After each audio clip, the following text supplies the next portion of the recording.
Oldinga yurishga nima sabab to'xtamayapsiz? Har teshikdan chiqib kelyapsiz. Bundan 5 yilcha oldin Rossiyada bir qurilishda ishlaganman. Padizini yuvib, qo'limda shvabra, pollatda, chelak bilan liftni tugmasini bosdim. Tepa etajdan uy olishgan shekil, o'zim tengi 2-3 yoshlar tushib keldi. Endi qo'limdagi narsalar bilan ichkariga kiraman desam, bittasi menga qarab, "To'xta, sen kirmaysan, keyingisida ketasan" dedi irganib. O'sha gap shunchalik ta'sir qildiki, bir hafta o'zimga kela olmadim. Har safar eslaganimda ko'zimga yosh kelardi. Mani ulardan nimam kam? Ulardan ortiq bo'lsam ortiqmanki, lekin meni mensishmadi derdim. Mana zamon o'tdi, vaqt o'tdi, lekin ba'zi bir davralarga borganda hali ham ayollar, qizlar yuqoridan gapirishga, mensimagandek gapirishga harakat qilishadi. Hozir meni mensimagandan emas, men ularni mensimay qo'yishimdan qo'rqishadi.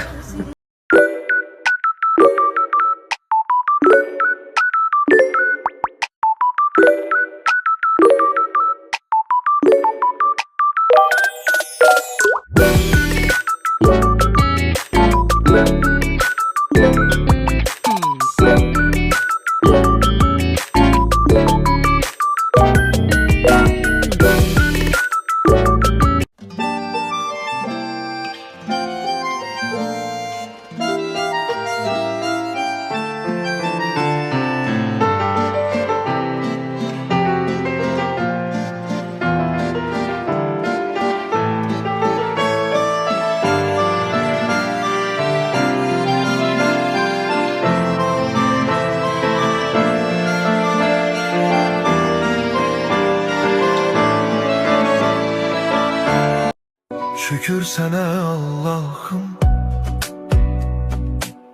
bugünüme sabahıma. Yüreğimde bir ümit var, sen bakırsan halımıza. Şükür sana Allah'ım, yolumu düz.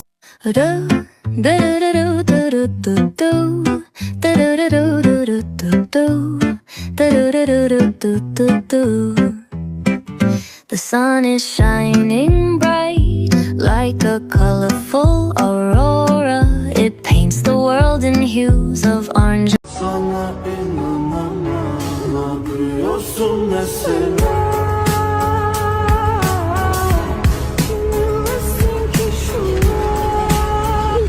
Sana inanamam, ne yapıyorsun mesela?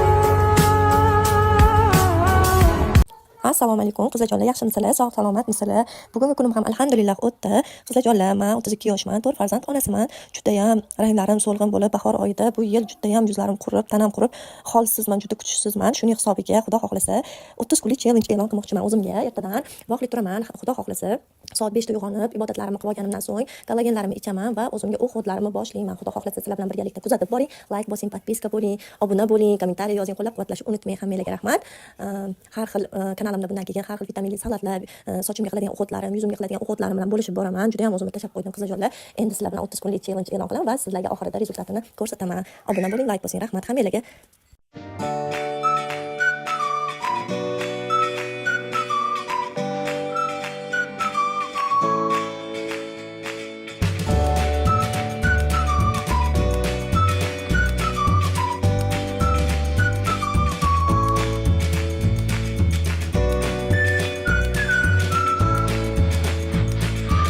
Qilmoqchi bo'lgan ishingizni hech kimga aytmang. Qachongacha? Toki u muvaffaqiyatli amalga oshmagunga qadar. Shunchaki amalga oshishi ham hisobga o'tmaydi. Muvaffaqiyatli amalga oshish kerak. Ana undan keyin istagan odamingizga aytavering. U zotan u ish o'xshadi.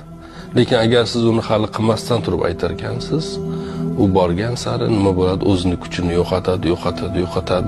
U haqida gapirar ekansiz, uni go'yo qilgandek his qilasiz o'zingizni va bu gaplar, u nimalar, u ish haqidagi narsa.